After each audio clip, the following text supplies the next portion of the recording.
Lok Sabha the house of the people, article 81, यानी कि लोकसभा को the house of the people कहा जाता है। और इसका जो वर्णन है वो आर्टिकल 81 में किया गया है। इसको लोअर हाउस भी कहते हैं, फर्स्ट चैम्बर या पॉपुलर हाउस भी कहते हैं, जो कि रिप्रेजेंट करता है पीपल ऑफ इंडिया को। लोकसभा जो है वो परमानेंट बॉडी नहीं है, ये इलेक्टेड होती है directly by the people on the basis of universal adult franchise. Universal adult franchise का मतलब होता है 18 ईयर्स या उससे ऊपर उम्र के लोगों को वोट देने का अधिकार इसमें होता है लोकसभा में। इसको पॉपुलर हाउस या लोअर हाउस भी कहते हैं। और लोकसभा के मेंबरों की संख्या क्या होती है उससे पहले हम ये देखते हैं, जो कि हमने राज्यसभा के उसमें भी देखा था। पार्लियामेंट ऑफ इंडिया के 3 पार्ट होते हैं, president of India, Lok Sabha, Rajya Sabha. Lok Sabha का जो वर्णन आर्टिकल 81 में किया गया है। और यहाँ आप देख सकते हैं the maximum permissible membership of Lok Sabha is 550, यानी कि 530 होती है लोकसभा के मेंबर की संख्या। इसमें से 530 यानी कि 530 डायरेक्टली इलेक्ट होते हैं स्टेट से और 20 मेंबर इलेक्ट होते हैं यूनियन टेरिटरीज से। यानी कि ये एक बता रखा है कि लोकसभा के मेंबर की जो संख्या है वो 550 550 हो सकती है, जिसमें से कि 530 यानी कि 530 डायरेक्टली इलेक्ट हो सकते हैं स्टेट से यानी कि राज्यों से, और 20 मेंबर इलेक्ट हो सकते हैं संघ शासित प्रदेशों से यानी कि यूनियन टेरिटरीज से। यहां देख सकते हैं आप कि प्रेसिडेंट को लोकसभा के अंदर 2 एंग्लो इंडियन चुनने का अधिकार था मैं इसलिए बोल रहा हूं क्योंकि पहले 2 एंग्लो इंडियन को प्रेसिडेंट चुना करते थे, जो कि 1952 से 1920 तक ही चला, जो कि जिसका वर्णन किया गया था आर्टिकल 331 में। आर्टिकल 331 331 के तहत प्रेसिडेंट लोकसभा में 2020 तक 2 एंग्लो इंडियन को चुना करते थे, जो कि अब चेंज हो चुका है। Community, if she feels that the state aid community is not adequately represented in the house, तो आप यहाँ देख सकते हैं कि आर्टिकल 331 के तहत सन 2020 तक प्रेसिडेंट 2 एंग्लो इंडियन को चुना करते थे। अब आप आगे देखेंगे कि अभी की सिचुएशन क्या है।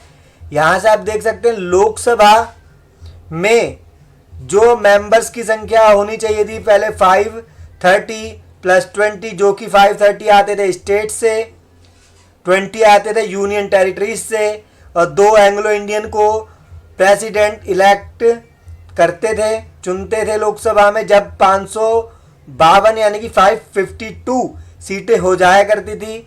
सिंस 2020 तक इसमें से जो स्टेट से मेंबर तो पूरे आ ही जाते थे, जो कि 530 थे, पर जो यूनियन टेरिटरीज से मेंबर 20 आने होते थे वो 13 ही आ पाते थे, और प्लस में 2 एंग्लो इंडियन।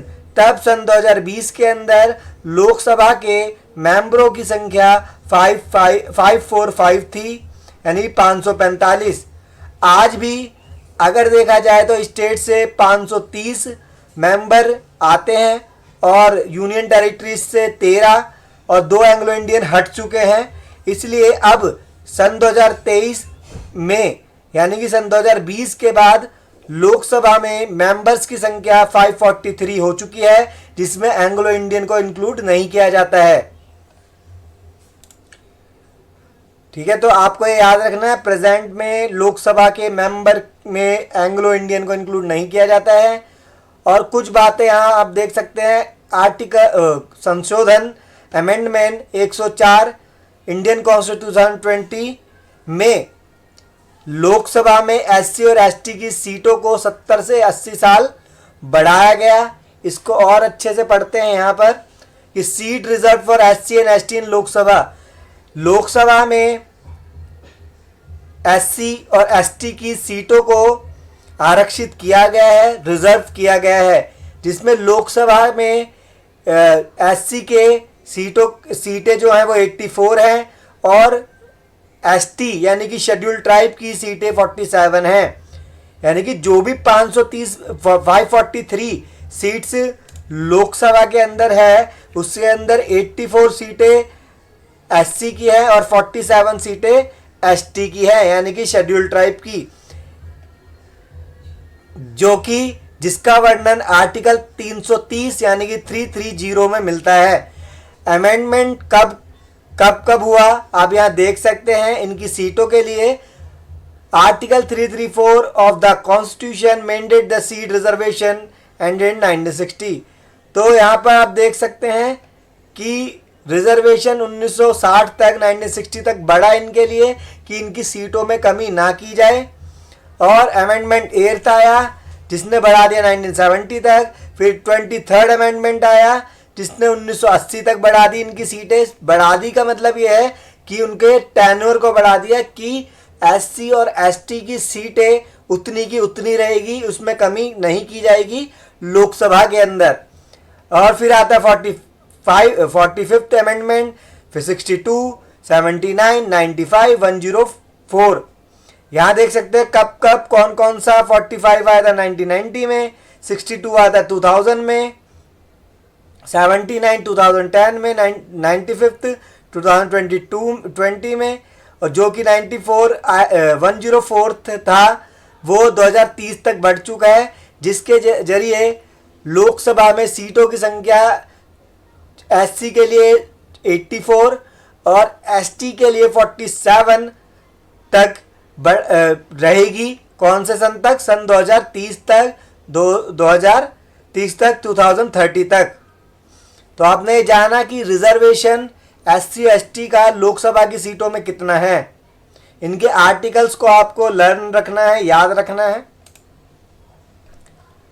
और यहाँ पर जो रिप्रेजेंटेशन होता है लोकसभा का, जो भी मेंबर चुनकर आते हैं वो बेस्ड होते हैं पॉपुलेशन पर। जैसा कि यूपी की जो पॉपुलेशन है वो हाई, बहुत ज़्यादा पॉपुलेशन है, तो वहाँ पर 79 to 80 मेंबर यूपी से चुनकर आते हैं लोकसभा के अंदर। वाइल स्मॉलर स्टेट जैसे कि मिजोरम, नागालैंड, सिक्किम, यहाँ पर एक एक मेंबर ही वहाँ जा पाता है लोकसभा के अंदर, अपनी सीट बना पाता है क्योंकि वहाँ की जनसंख्या कम है। वैसे ही दिल्ली में से 7 मेंबर रिप्रेजेंट करते हैं लोकसभा में। अब हम पढ़ते हैं कि लोकसभा के मेंबर बनने में क्या योग्यताएं, क्वालिफिकेशन होनी चाहिए। अब जो भी मेंबर हैं जो कि लोकसभा के मेंबर को चुनते हैं उनकी एज 18 ईयर्स या उससे ज़्यादा होनी चाहिए जो कि लोकसभा मेंबर को चुने। और लोकसभा मेंबर यानी कि वो जब कैंडिडेट बनेगा लोकसभा का, उसकी उम्र कितनी होनी चाहिए? तो 25 ईयर्स वो पूरे कर चुका हो और किसी प्रॉफिट के पोस्ट पे ना हो, यानी कोई गवर्नमेंट जॉब ना लेता हो। और अगर एससी एसटी से है तो वो भी अपनी सीटों को देख सकता है कि कितनी रिजर्व की गई है। तो ये है क्वालिफिकेशंस मेंबर बनने की लोकसभा के, यानी कि मेंबर ऑफ पार्लियामेंट। अब इनका टेन्योर क्या होता है? The normal term of Lok Sabha, वैसे 5 ईयर्स का इनका कार्यकाल होता है, 5 साल तक इनको चुना जाता है, जिसमें से कि president on the advice of council of minister may dissolve it before the expiry of 5 years. और अगर जब तक लोकसभा भंग ना हो तब तक प्रधानमंत्री अपनी पोस्ट पे रहता है। और प्रेसिडेंट अगर चाहता है तो काउंसिल ऑफ मिनिस्टर्स के एडवाइस पर लोकसभा को भंग कर सकता है, डिसॉल्व कर सकता है। जो कि लोकसभा जो भंग होती है वह आर्टिकल 85 के तहत इसका जिक्र किया गया है, यानी कि लोकसभा भंग, लोकसभा डिसॉल्व कौन से आर्टिकल के तहत होती है? आर्टिकल 85 के तहत, जो कि प्रेसिडेंट काउंसिल ऑफ मिनिस्टर की एडवाइस पर कर सकते हैं डिसॉल्व। यानी कि 5 साल पूरे होने से पहले ही लोकसभा से को भंग किया जा सकता है अगर प्रेसिडेंट को लगता है तो। In this case national emergency article 352 83(2) के तहत इसमें अगर लोकसभा का जो कार्यकाल है एक साल बढ़ाया जाता है, जैसे कि 5 साल के बाद एक कोई कार्यकाल बढ़ाना तो 1 साल और बढ़ जाएगा। सपोज करो कि 1980 से बढ़ा तो 1981 हो जाएगा, फिर 1982 हो जाएगा, यानी कि एक साल तक बढ़ता रहेगा लोकसभा का कार्यकाल नेशनल इमरजेंसी में, जो कि आर्टिकल 352 और 83(2) के तहत लगाई जाती है। अगर यह इमरजेंसी खत्म हो जाती है तो इसको 6 महीने के अंदर अंदर इस इमरजेंसी को बंद करना होगा। ये 6 महीने से ज़्यादा इसको नहीं बढ़ा सकते हैं। On several occasion Lok Sabha dissolve prior to the end of its term, और बहुत सारे ओकेजन पे लोकसभा को पहले ही उसके टर्म पूरे होने से पहले ही खत्म कर दिया जाता है, यानी कि डिसॉल्व या भंग कर दिया जाता है। अब जो कई बार लोकसभा जो कब पहले ही 5 साल से पहले कब भंग हुई है या डिसॉल्व कब हुई है वो आप यहाँ देख सकते हैं। जब 12वीं लोकसभा थी 1998 में, तब डिसॉल्व हो गई थी वो लोकसभा 1999 में, जो जिसमें बीजेपी की सरकार थी और प्राइम मिनिस्टर थे अटल बिहारी वाजपेयी। और ऐसा ही एक किस्सा आप यहाँ देख सकते हो, 42nd अमेंडमेंट एक्ट 1976 में इंदिरा गांधी जी ने, जो कि कांग्रेस पार्टी की प्राइम मिनिस्टर यानी कि इंडिया की प्राइम मिनिस्टर थी, कांग्रेस पार्टी से थी, उन्होंने लोकसभा का कार्यकाल 5 साल से 6 साल तक बढ़ा दिया था।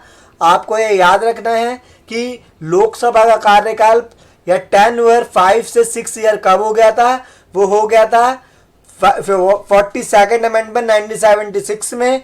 और तब बाद में आती है जनता पार्टी की सरकार यानी कि मोरारजी देसाई की सरकार, जो कि 44th अमेंडमेंट को ले आती है 1978 में, और दोबारा से लोकसभा का टेन्योर रिस्टोर कर लिया जाता है, यानी कि फिर से वो 5 साल का कार्यकाल या टेन्योर स्टार्ट हो जाता है। तो आपको बात याद रखनी है, 42nd अमेंडमेंट में, जो कि 1976 में हुआ था, लोकसभा का कार्यकाल 5 से 6 साल बढ़ गया था। बाद में आती है जनता गवर्नमेंट, मोरारजी देसाई की सरकार, जो कि 44 अमेंडमेंट एक्ट 1978 में लोकसभा को दोबारा से रिस्टोर इसमें कर लिया जाता है।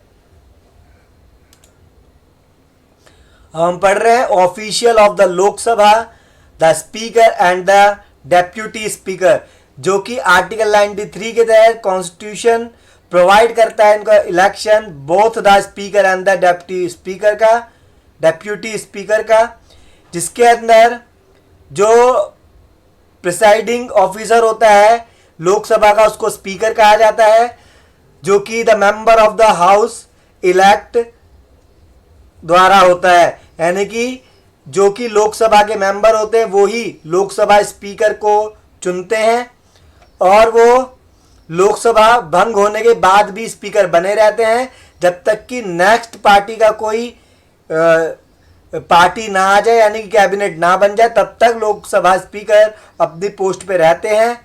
जब तक Lok Sabha is dissolve till the next house elect a new speaker in his place, in she absence a deputy speaker who is also elected by the house preside over the meetings।